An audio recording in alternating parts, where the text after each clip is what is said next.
The Pacific, 1943, a canvas of endless blue, dotted with emerald islands that held the promise of either paradise or hell. For 4 Australian soldiers, fresh from the meat grinder of New Guinea, the American airstrip on a remote coral atoll felt like a dream. But dreams in wartime have a nasty habit of turning into nightmares. Their transport plane touched down, bouncing on the packed coral runway, and the humid, salt-laced air hit them like a wall. This was supposed to be a rear echelon haven, a place to refit and recuperate. But Corporal Jack Riley, a man whose instincts were as sharp as his bayonet, felt a familiar prickle on his neck. Something was wrong. As they disembarked, the scene was one of almost bizarre complacency. American G's, clean-shaven and in crisp fatigues, were painting rocks white and polishing everything that didn't move. A spit and polish inspection was due, a general was coming, and the war seemed a million miles away. Jack watched a group of airmen laughing, casually tossing a baseball. Radios blared big band music, a sound so out of place it was jarring. His mates, Dusty, Bluey, and Snow, felt it too. They exchanged uneasy glances. The jungle they just left was a place of constant, silent tension. This place was loud, careless, and vulnerable. Jack approached an American sergeant, a man with a clipboard and a permanent frown of bureaucratic importance. "Sergeant, we were on patrol just north of here," Jack started, his voice low. "The jungle's gone quiet. Too quiet. And we found fresh tracks, shod with Tommy boots, heading this way. A lot of them." The sergeant barely looked up from his clipboard. Yeah, the boogeyman's in the woods. Son, we got a general arriving in 2 days. The only enemy I'm worried about is dust. Now, you fellas take your gear and report to the perimeter. Bivouac out there and stay out of the way." He dismissed them with a wave, his focus already back on his perfect rows of whitewashed stones. Frustration simmered in Jack. They tried to explain to a young lieutenant, pointing out the unnatural silence of the birds and the faint, almost imperceptible smell of clove oil on the breeze, a scent they knew was used by Japanese soldiers to mask their own. The lieutenant just smiled, patronizingly. "Appreciate the heads up, Aussies. But our intelligence says the nearest hostiles are 100 miles away. Relax. Enjoy the R&R. R&R. It felt like a sick joke. They were seasoned hunters being told by farmers that there were no wolves in the woods, even as they saw the tracks leading right to the sheep pen. There was nothing for it. Defeated and ignored, the 4 Australians trudged towards the western perimeter, their exhaustion mixed with a growing sense of dread. The airstrip, with its gleaming rows of P-38 Lightning fighters and B-25 bombers sitting wingtip to wingtip, looked less like a fortress, more like a buffet laid out for a predator. They set up their meager camp under the sprawling canopy of a banyan tree, its tangled roots offering the only real cover in sight. They cleaned their rifles, not for an inspection, but for the fight they felt was coming. As the sun began its fiery descent, painting the sky in hues of orange and purple, the bass behind them grew louder. Music, laughter, the clatter of mess kits. It was the sound of a party on the edge of a cliff. But out on the perimeter, a different kind of sound began to emerge. The jungle, which had been eerily silent, started to whisper. A twig snapping here, a rustle of leaves there that wasn't caused by the wind. Jack put his hand up, silencing Dusty, who was about to light a cigarette. They all froze, listening. It was the sound of ghosts gathering in the twilight. The Americans were preparing for a general. The Australians were preparing for a war. And as the last sliver of light vanished below the horizon, plunging the world into a deep, oppressive blackness, they knew the night would belong to the hunters. And they were the only ones watching the flock. It would pull officers into conversations and demand proof and trigger questions. Where exactly did you see it? How sure are you? What's your source? And every question would cost minutes. Minutes they didn't believe anyone had. And they were right to think that way. because while the commander was arranging his inspection-ready perimeter, the real timetable was running outside his perception. The first clue was not a sight. It was a smell. It drifted in and out with the wind and the rain. Not fuel, not wet canvas, not jungle rot. Something heavier. Rice cooking in quantity.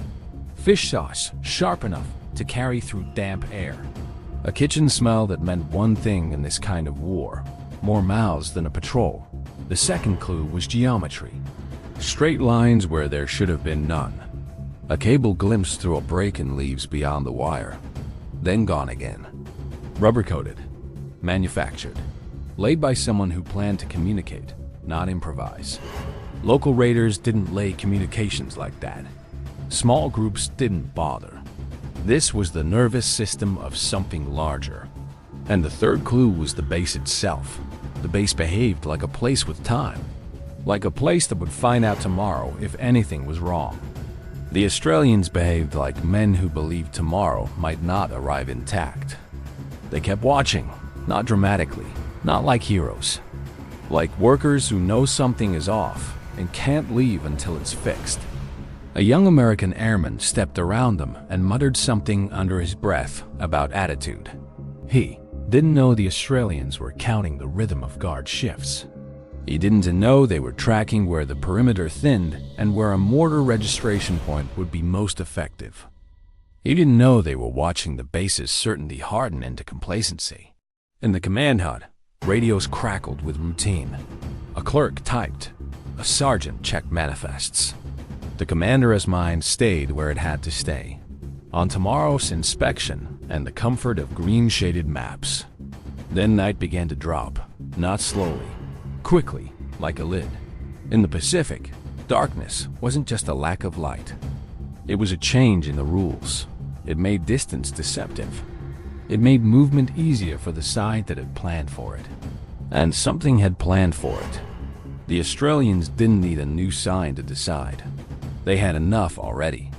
Their leader made the choice with the kind of quiet finality that looks like stubbornness to outsiders. Doctrine said, report it up the chain. Mark the grid. Withdraw. Let the system react. But the system was a slow animal. It needed confirmation, approval, coordination. The timetable implied by cooking smells and laid cable didn't care about approval. If an assault was being staged close enough to smell, it wasn't being staged for next week. It was being staged for tonight. So the Australians chose the option Doctrine hates most. Acting without permission. Not a grand speech. Not a flag-waving vow. A short instruction, spoken low, that committed them to consequences they couldn't undo. They would move closer, confirm, then disrupt. Not destroy, disrupt. Because a small patrol cannot fight a large force head-on. But it can ruin the one thing a large force needs to succeed: coordination. And that was their specialty. Not heroism. Not glory. Making the enemy's plan fall apart at the moment it needed to be tight. They moved after full dark, slipping off the cleared ground and into vegetation that swallowed shapes at 2 steps. Rain helped, masking sound. So did discipline. Their movement was not fast. It was controlled. Fast gets you found. Controlled keeps you alive. They didn't head straight for noise. They headed for infrastructure. If an attack was coming, there would be eyes and ears, forward observers, small posts, men whose job was to report. The perimeter is asleep. The strip is quiet, now. And those forward observers were the first targets, because an assault without eyes is a blunt instrument. The Australians found one of those posts where it should not have been, inside a sector marked quiet, watching an approach that the base wasn't watching. 2 men. A handset. A cable disappearing into dark. They did not fire. They did not want the base to hear shots and panic in the wrong direction. They did not want the enemy to know what kind of interference had begun. So they removed the post the way professionals remove a problem when noise is fatal.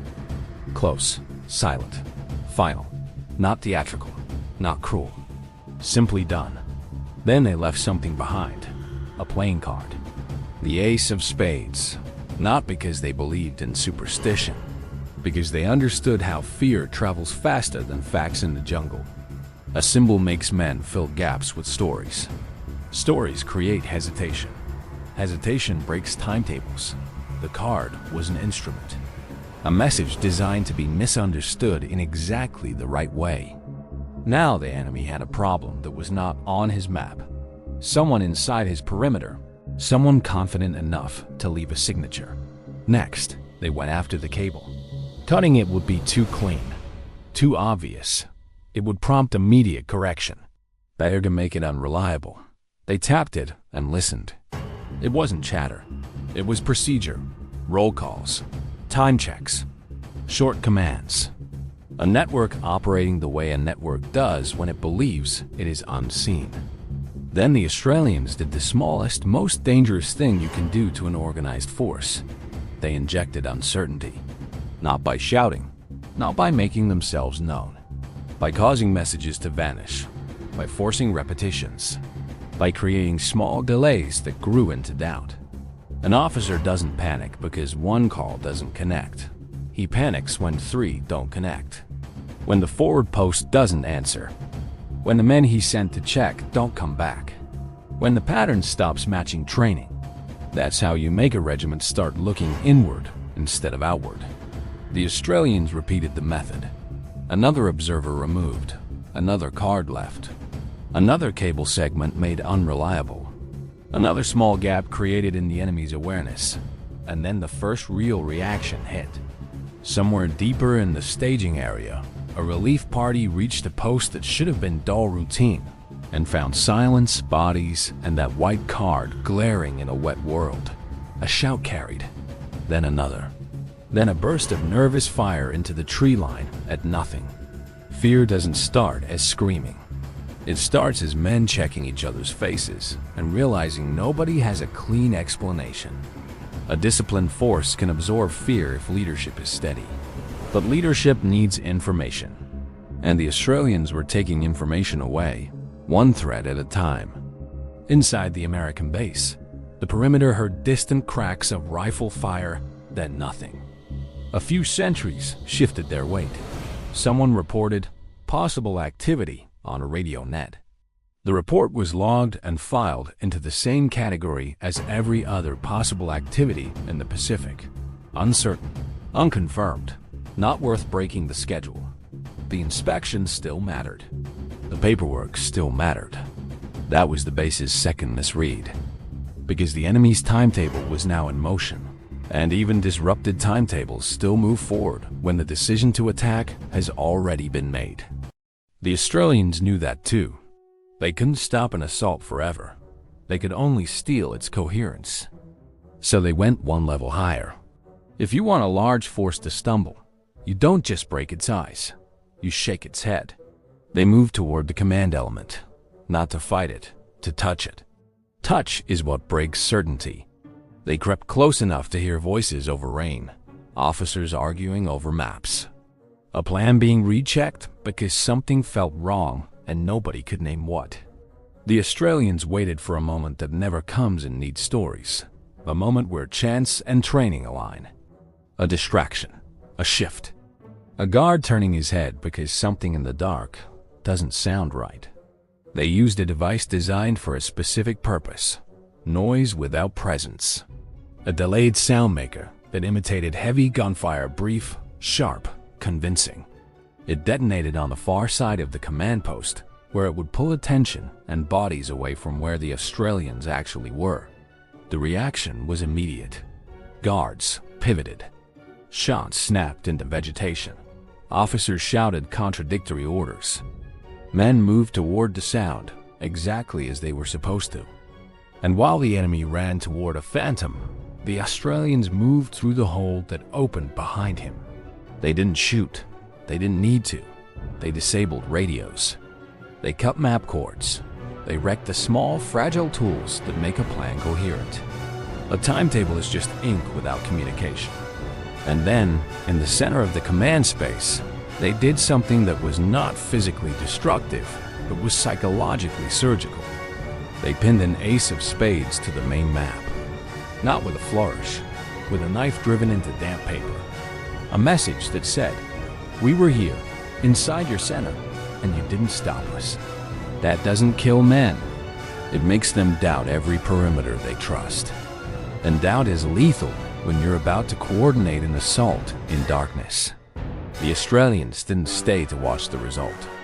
Staying would be suicide. They slipped back out while the enemy was still firing at shadows, leaving behind chaos that would take precious minutes to untangle. Minutes were the currency of survival. Now, the enemy force had a choice. Call off the attack and lose the element of surprise, or proceed with a plan that no longer had reliable eyes, reliable comms, or reliable confidence. A smart enemy adapts. A pressured enemy often doubles down. This enemy doubled down. The assault began after midnight. Inside the American base, men heard mortar in the distance, thumps like distant doors slamming. Then the incoming whistle that turns a normal night into a problem you can't ignore. Rounds began landing, but not where they should have. They fell wide, off registration, some in trees, some in empty ground. Enough to alarm, not enough to crush. The base commander, waking hard and angry, interpreted it as poor enemy gunnery. He believed his green sectors were still right. He believed the enemy was desperate and sloppy. He didn't know the enemy's observers were gone. He didn't know the cables were compromised. He didn't know the enemy's command post had been touched. So he formed the wrong lesson before the main wave even arrived. Then came the infantry. Shapes in the dark. Shouts. Movement that should have been synchronized but wasn't. Units arriving in uneven bursts, as if the plan had lost its metronome. The American perimeter did what American perimeters did when attacked. It responded with firepower and routines drilled into muscle memory. Flares went up. Machine guns settled into arcs. Men shouted grid references they'd rehearsed. Someone triggered prepared charges at the wire. The first wave hit a defense that was awake enough, not because intelligence had warned it properly, but because the incoming mortar had forced every sentry to pay attention. The second wave stumbled because the first wave had died in places the plan said would be gaps. The third wave hesitated because leaders couldn't confirm what was happening where. And that is how a large assault begins to collapse without a single dramatic reversal. Not because the Americans suddenly became geniuses, because the enemy's coherence failed at the exact moment coherence matters most. Within an hour, the assault broke. Survivors withdrew. The jungle swallowed them again. The base still stood. At dawn, smoke hung low. Rain eased into a thin drizzle that made everything look washed and unreal. American soldiers stepped beyond the wire and saw the aftermath in plain daylight. Bodies, shattered gear, fresh craters. In the command space, the victory story formed quickly, because victory stories always do. We held. We were disciplined. Our defenses worked. The enemy wasn't as capable as feared. The commander prepared to brief the inspection team on readiness. He would point to the repelled attack as proof of professionalism under pressure. And at the exact moment he was framing success as a victory for procedure, procedure set up the next tragedy. Because American bases had routines after contact. One of them was clean up fire. You didn't let an enemy withdraw unpunished. You didn't let him regroup just outside your perimeter and come back at dusk. So artillery walked shells outward in patterns, mechanical, reliable, keyed to maps. It wasn't personal. That was the problem.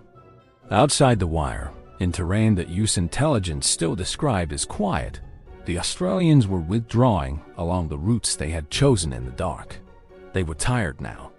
Not in a cinematic way. In the simple way men are tired after being awake all night and moving under pressure. Their leader checked spacing and direction.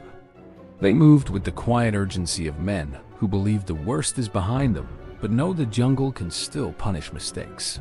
Then the first shell hit close enough to make leaves jump. They froze, listened, calculated distance. They knew the sound of friendly artillery. It is a particular kind of certainty because you cannot negotiate with it. A second shell landed closer. Now it was clear what was happening. The base was executing routine patterns. The base did not know allies were out here. The base did not expect anyone friendly in this sector. Because the base's map still said green. Because the base's command had turned them away. The Australians tried to move off the line. But artillery patterns don't care about your urgency. You can't outrun a grid. A round landed in the wrong place at the wrong moment. When the noise ended, one Australian did not rise. There was no dramatic last stand, no enemy to fight, no speech, just a body in wet earth, killed by the kind of fire meant to protect the base. The patrol leader's first reaction was not grief. It was control. Grief comes later. Control keeps the living alive. They secured what they could. They moved. They carried weight that had become heavier than a pack. Inside the base, the barrage was logged as a routine extension of a defensive success. Men joked, relieved to be alive. Officers wrote summaries. The commander rehearsed how he would present the night to higher authority. And then a message arrived from the Australian side-thin, coded minimal. A casualty report. An Australian soldier lost in a sector adjacent to the base. Time stamped in the window of the cleanup fire. That was when the commander finally understood that the victory he was about to present as a triumph of procedure had been shaped by men he had dismissed as inconvenient. And worse, he understood that his own routines had killed one of them. This is the point where stories usually turn into confession. Real systems do not confess. They protect themselves. In the days that followed, the machine did what machines do. It closed ranks. The base was credited with a clean defensive success. Reports emphasized American readiness. The Australians' presence was minimized because it raised questions nobody wanted. Why were Allied patrols operating here without coordination? Why weren't they on the schedule? Why didn't the base know? Why did friendly artillery fire into a withdrawal corridor? Those questions did not help careers. They did not help morale. They did not help tomorrow's operations, so the record was smoothed. The Australian death was reclassified. An accident, a training incident, anything that kept it away from the victory narrative. The Australians did not publicly fight the story. They had no appetite for that kind of battle, and no expectation that it would be won. They knew the cost of making an institution admit embarrassment is often paid by the men least able to afford it. So they carried their loss the way small units have always carried loss, privately, forward, and without ceremony. The inspection went ahead. Senior officers toured a base that looked orderly in daylight. They heard a story about discipline under fire. They did not hear about strange smells on the wind. They did not hear about straight cables in a green sector. They did not hear about an enemy command post touched in the dark. They did not hear about a card pinned to a map. History does not record what an institution refuses to say aloud. Years passed. The Pacific War moved toward its end. Bases advanced. Some strips were abandoned and swallowed by jungle. Paper records moved into files. Men rotated home. The official story of that night remained simple. An American base repelled an attack. It was clean. It fit doctrine. It protected reputations. But the truth left traces that did not disappear completely, because the enemy's failure was too uneven to be explained by incompetence alone, because the timing was strange, because the mortar were off, because the assault lacked coherence in a way that suggested interference, not chance. Later, when the urgency was gone and the fear of embarrassment had softened, a few men who understood this kind of warfare looked back and noticed the shape of what had happened. Not a miracle. A method. Small actions taken ahead of contact. Communication disrupted. Observers removed. Confidence punctured. A plan turned blunt at the moment it needed to be sharp. Those observers wrote cautiously, because documentation was thin and the official record was uninterested. They framed it as a lesson in what wins battles without appearing in reports: patience, stealth, denial, and the willingness to act when the timetable doesn't allow permission. That interpretation never became the main narrative. The main narrative was too comfortable, but it existed like a second layer of truth beneath the first. For the American commander, the second layer became personal. He did not publicly revise his report. He did not call a press conference. He could not admit within his system that he had dismissed men who saved his base and then killed one of them with routine fire. So the acknowledgement took a form that history rarely sees. He kept 2 objects in a private drawer, away from citations and inspection notes. A dog tag Australian, dulled by time, carrying a name that did not appear in the version of events he filed upward. And a playing card. An ace of spades, edges worn, white turned yellow by years. They were not trophies. They were the only honest record he allowed himself. A debt he carried without a filing system to contain it. This is why U.S. Command turned away Australian allies in the first place. Not because they hated them, not because they doubted their courage. Because the base was under a different pressure than the jungle. Because optics and schedule had become the immediate threat in the commander's mind. Because procedure felt like control. And this is why the story matters.